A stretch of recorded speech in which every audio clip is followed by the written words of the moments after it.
Hello, everyone, and welcome to Feminism Now, the podcast from the National Organization for Women. I'm senior producer Bethany Brookshire. Our theme this season is protecting women in a hostile world. And one of the ways women often seek protection is through the power of the legal system.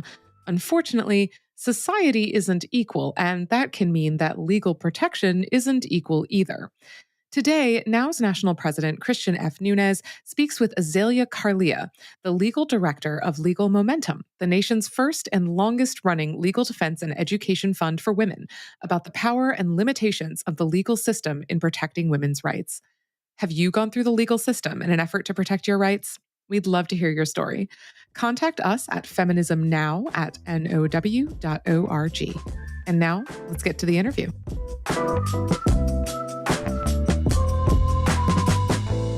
Hello, everyone. I'm Christian F. Nunes, the National President of the National Organization for Women.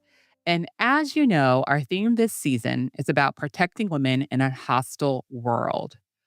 And I think a lot of us can resonate with this season so much because we really feel we're under attack. Many of us might see the legal system as one of the last best defenses of our rights.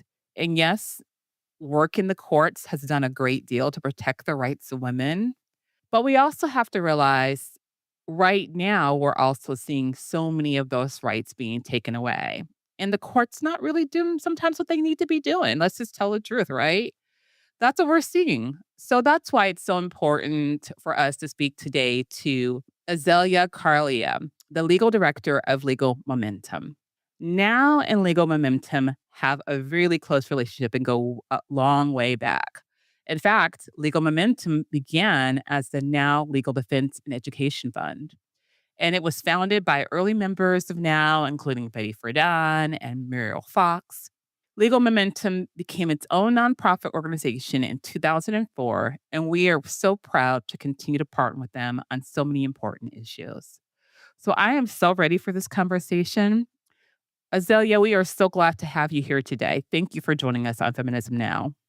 Thank you so much for having me. It really is an honor to be here joining you, and I'm so excited for this conversation.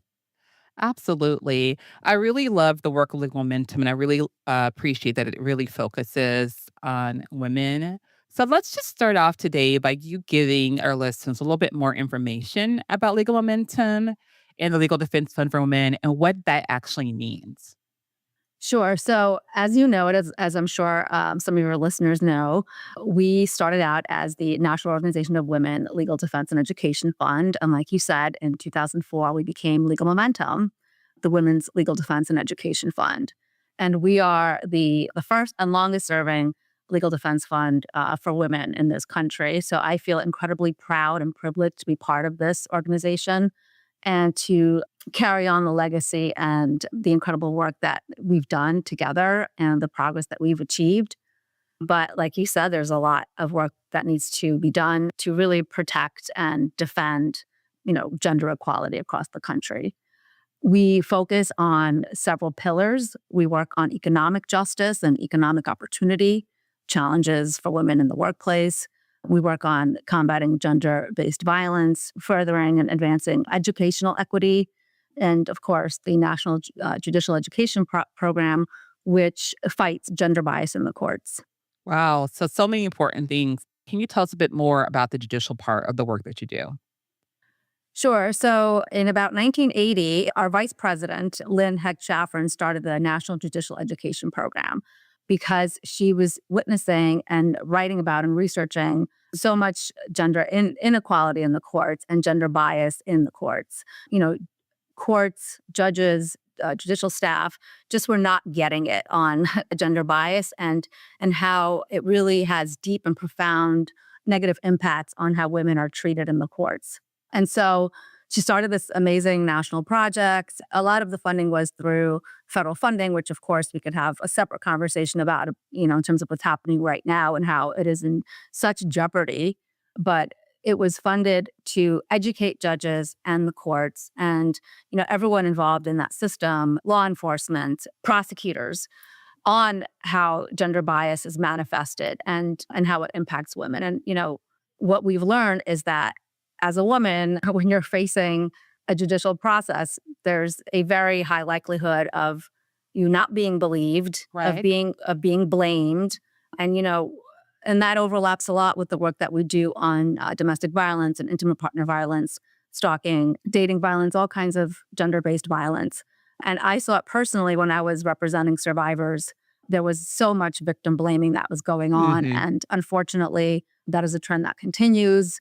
And I think that we see it now in terms of the backlash to the Me Too movement and how Absolutely. it's so hard for women to come forward and to take on these systems that are not trauma informed and were not meant to really adequately handle these issues, in my opinion. It's like toxic masculinity is so deeply ingrained in our culture that we even see sometimes, everyone, men and women, participating in the victim blaming of those who've been victims of sexual violence. And I think that makes it hard as long as we have like this system of toxic masculinity that's so strong and getting stronger every day with our current administration. Yes, it is, unfortunately. And, we're seeing it at the highest levels of government right now, Hmm. as I'm sure that you and your listeners and all our partners and advocates, anyone really who's paying attention to what's Right. happening in the news, really Right. anyone that is following just the horrors unfolding every day, will see that we're living in a moment now where it seems that it's almost a requirement to be an abuser in government. Maybe that's coming across as harsh, but it's true. I mean, we have someone in the highest level of government in the White House right now who's been adjudicated to be an abuser, committed sexual offenses. We have people in his cabinet that have had longstanding credible allegations of Hmm. misconduct. Like Matt Gaetz was out because even his supporters were like, "Wait a minute, this guy is a little is a little problematic." We even have, RFK Jr. and Hegseth. These are not the people that I think we want to trust, that we can trust to uphold the protections that they are tasked with enforcing and upholding. This is such a great point that you're bringing up about like how can people trust the system when the system. I'm gonna just straight point it out. Most marginalized communities, women of color, women with disabilities, they face even harder opportunities to get justice. Could you talk a little bit about that? Absolutely. And it is well settled that underserved communities like women of color, like LGBTQIA individuals, like immigrant women, they're already at the margins, they're already underserved, and they are not getting the outcomes that they need from these various systems. There's so Hmm. much bias in policing, there's bias in prosecution, there's bias even in healthcare and in education. And so it is a fight. We have to continue to fight. One thing that I will say is that despite all this harmful rhetoric that's coming out of this administration, the law is still there and the Right. law can still protect us. And the people that came before us did not go through this so that we can just, sit back and roll over and say, fine. We stand on the shoulders of all these amazing advocates and Yes. trailblazers. Whenever I'm having a hard day, and I'm sure that people are having a hard time right now, and I get it, I completely understand. Like, it's very easy to feel disillusioned, and it's very easy to feel that our country and the ideals of this country are slipping away from us. But we have to remember, and this is what our staff and our team, we really come back to our mission.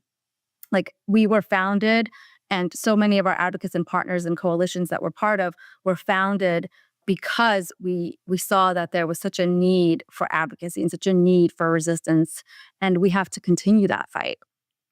Absolutely. I want to talk a little bit more about what the legal system can protect and what limits are there in the legal system with protecting women and why we still see these limits in 2025. Well, the legal system, for all its ideals and for what it can do and all its potential, is still a product of white supremacy.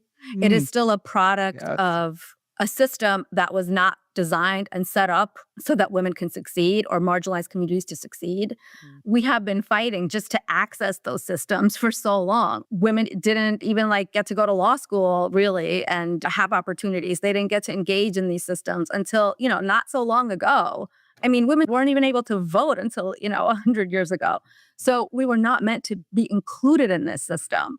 And when you have so much inequality and the harmful legacies of this country informing our systems, of course, it makes sense that it's not going to be the solution or the dream that it could be. Hmm.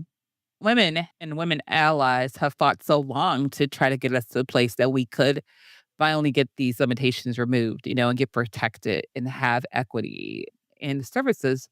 But now we see that we are just, I feel like we're just regressing so far back to the place where they really don't want to give women any protection or even any rights at this point. I mean, what do you think about that? This type of like erasure that's happening with women and our right for protections.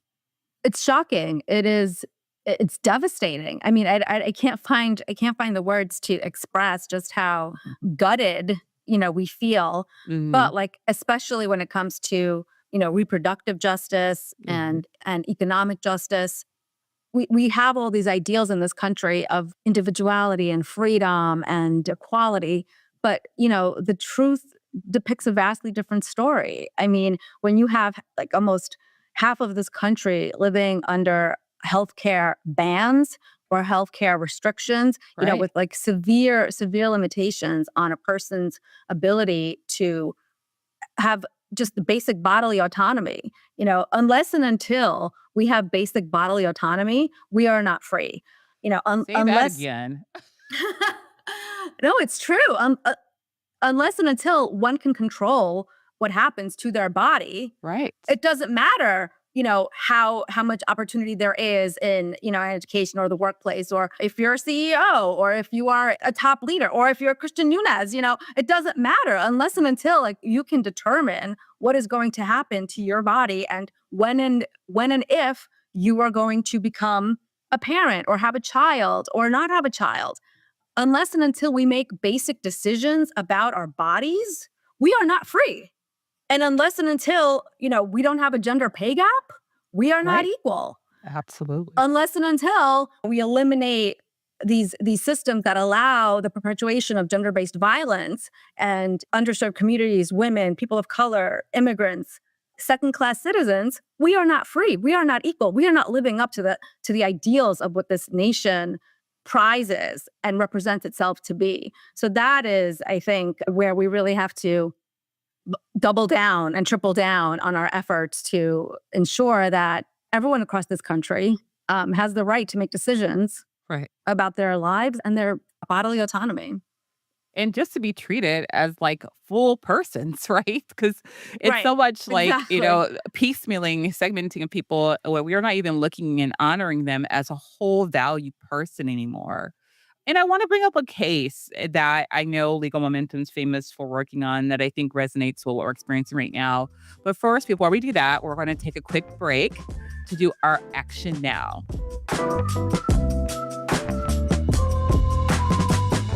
Friends, the fog of misogyny these days is so thick, I can't even breathe. Laws are being passed against our inclusion. The new campaigns against diversity, equity, inclusion target women and people of color the most. Now will not stand for that. That's why we are proud to launch a Disrupt Now campaign. It's a nationwide movement to increase awareness of the anti feminist policies that are being put in place across the country. It's also a movement to identify and empower the next generation of feminist leaders and people who will help keep our democracy safe for women, girls, and all of us. So go to now.org and click on that button that says Disrupt Now to join us in our movement. And finally, listeners, before we go back to our interview, I hope you share the show, send it to others, and add to our movement. Thank you so much.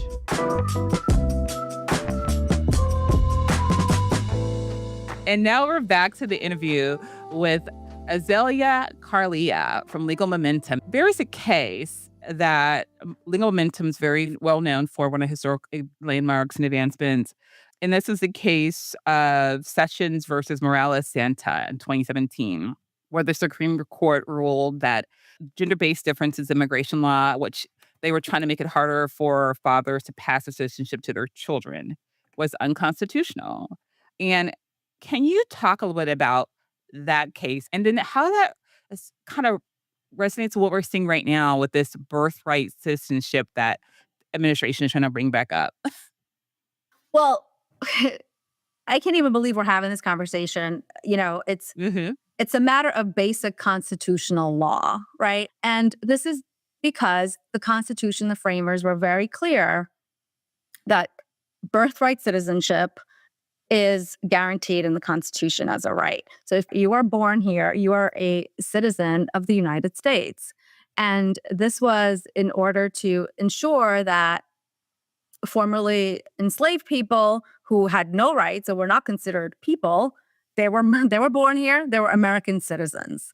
And to see what this administration is doing and how it's weaponizing and using this really harmful, vindictive language around the invasion that we are supposedly going through right now as a country by people trying to escape persecution and violence and economic injustice and coming to America just for the opportunity, the beacon that America is supposed to be.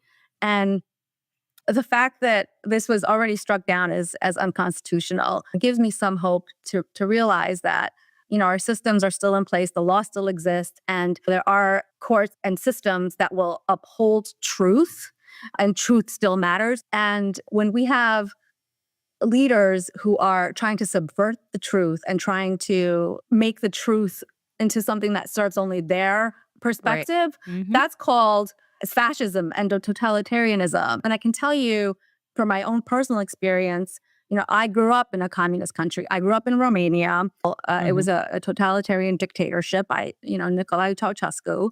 And I remember my parents and communities at the time being afraid of the government because you never knew what the government was going to do and what it was going to say and how it was going to race people and how it would, completely dismantle and disappear the truth. Right. And this was a government that banned contraception, banned reproductive rights, banned abortion, and it completely took away people's liberties. And I don't want to get too fatalistic here, but I see what's happening in this country. Like we're slowly starting to take that walk down this very, very scary road when you have someone that's saying what the truth is that just benefits their perspective when it's absolutely not the case. And so everyone that's listening, like we're not crazy. The situation is. I mean, it's crazy, but it's also like, we have to be honest too that he's not bending the truth. He's just straight up lying.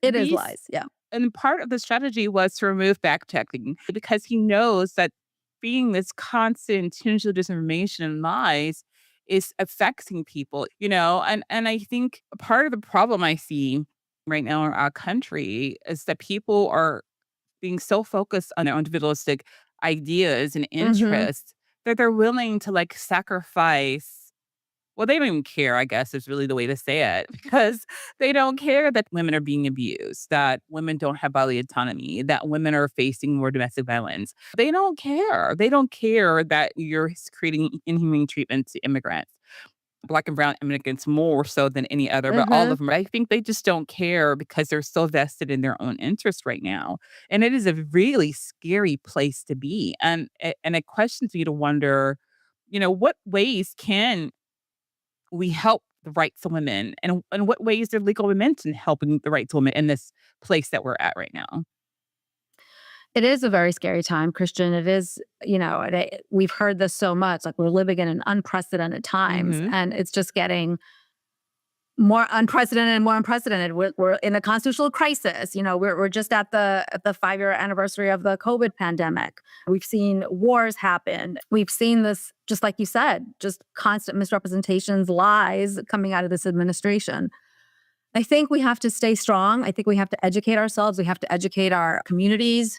And that is something that we are poised to do. We're going to lead on continuing to educate communities across the country about their rights that still exist. The Right. laws still exist. And we are going to really amplify those efforts and get people to understand that they should not believe the BS that's coming out of this administration and the harms that they are actively doing. I mean, one of the things that we have done is joined various amicus briefs on various issues. One of which was the EMTALA case, the Emergency Medical Treatment and Labor Act, which was a law that was passed under the Reagan administration, the Republican administration, which just said to hospitals who were patient dumping people because they didn't have insurance, that if you had an emergency medical condition, you had to get treatment for that emergency medical condition. And just the fact that the current administration just withdrew that lawsuit against Idaho and said, we're not going to pursue this, is really sending a message to pregnant patients that they are second-class citizens. Like, it is literally saying, well, you don't deserve the protections of this federal law. And what's really concerning is that RFK Jr., during his confirmation hearings, was unfamiliar with what EMTALA was. He did not know this basic protection that exists in the law, which I might add is our country's only guaranteed right to health care in this country. Right. So that is in jeopardy. Then you have the fact that, he can make decisions about mifepristone and how, if that will continue to be accessible to people across the country. That is really concerning. And so we will double down on our efforts to educate and to remind folks that we are here and we are going to get through this together because there's really no other way. Absolutely. So one question I do have is, I know you have a hotline, and we refer people to this hotline all the time. And I think it's really helpful because we know, like, legal jargon and the court system can be very scary or confusing for people. Can you tell us a little bit more about how the hotline steps into this place? Sure. So we operate a helpline. It's a national helpline. People can call and get advice and information about various legal issues that they may be facing. And I will say, as a side note about our helpline, we have partners that receive federal funding that actually had to remove the links from their website that refer Oh, people to our helpline because it is the gender equality helpline. And people are so afraid right now and are being censored. And since we have the word gender in our helpline and in our mission statement, people are very scared. But I want people to know that we are still here. We will still take your calls and we welcome your calls, and we are here to help and provide any information and support advice that people may need, because we do get cases that way too. We have several cases right now that came from the helpline that involve representing survivors of gender-based violence yeah. in discrimination claims in employment arising out of their status as a victim. So, it is active, it is still up, it's still operational, and we encourage people to call if they have questions. And thank you all too for just holding strong to your commitment, to gender justice and women's rights, and not wavering on what we're hearing coming from the administration. Because unfortunately, we're seeing some organizations that victims and people have trusted start removing their language as well. And I just feel like everyone needs to take a step back and stop, because that is breaking their trust, and that is jeopardizing the integrity of the organization when we were so quickly to move in fear. So thank you all for holding to it. Of course, of course. And we understand that people are afraid right now and that's what's behind this. But this is an effort to silence Right. advocates, silence survivors, silence our most marginalized communities. And, that's what dictators do. And now is the time more than ever to reach out and get involved in your local communities and local advocacy Yes. organizations and really step up because, this fight is far from over. And this fight, while it seems to be an uphill fight, we will prevail because I don't think that the American people or anyone that cares about equality and equity and justice and really the ideals that this country holds so dear is going to sit back and let this happen. Yes, absolutely. Oh my goodness. I have so many other thoughts and questions I could go on for. But before we do, we always like to end with just something that we could tell our listeners. And you just provided us some, like, get involved and things like that. But for those who might actually be experiencing harassment or violence or any type of injustices, what is something we can tell them? Or if they know someone who's experiencing that, to make sure that they're protecting themselves and their loved ones in this time? The first thing is you are not alone. help is available, resources are available. We have so many resources, for example, just on our website. We're constantly updating those and we're issuing new guidance as things change and evolve. So the first piece of advice would be just to educate yourselves and educate your communities and your family members. That is key. And just to contact us and stay engaged with us, stay engaged with our work, sign up for our newsletter, and realize that we have your back. We're in your corner. Thank you so much, Azalea Karliev, the legal director of Legal Momentum. It's just such important information you share today. I think it'll give some listeners some peace that y'all are still there for us. You're still fighting and that you recognize what's constitutional, what's unconstitutional, and that y'all are not backing down. I think this will give a lot of listeners peace. So thank you for coming on and sharing. Is there any way that you can tell them how they can get a hold of Legal Momentum as we're ending the show? Just go to our website, legalmomentum.org. You'll find out about ways you can get involved, the resources available, the helpline, everything's there. So please check us out and contact us and stay engaged. And we have socials. You can engage with us that way, follow our content, and just, reach out anytime. We are here. All right. Thank you so much. And on that note, we will see you in 2 weeks. Thank you for joining. Thank you so much for joining us on the podcast this week as we talk about how the legal system does and doesn't protect women's rights. If you learned something new, why not share this episode with your friends? Please like and subscribe to the show. You can also send us your thoughts and questions at feminismnow@now.org. Head to now.org to read up on Now's core issues and our approach to advancing women's equality. Together, we can make a difference. Thanks for listening, and we'll see you soon.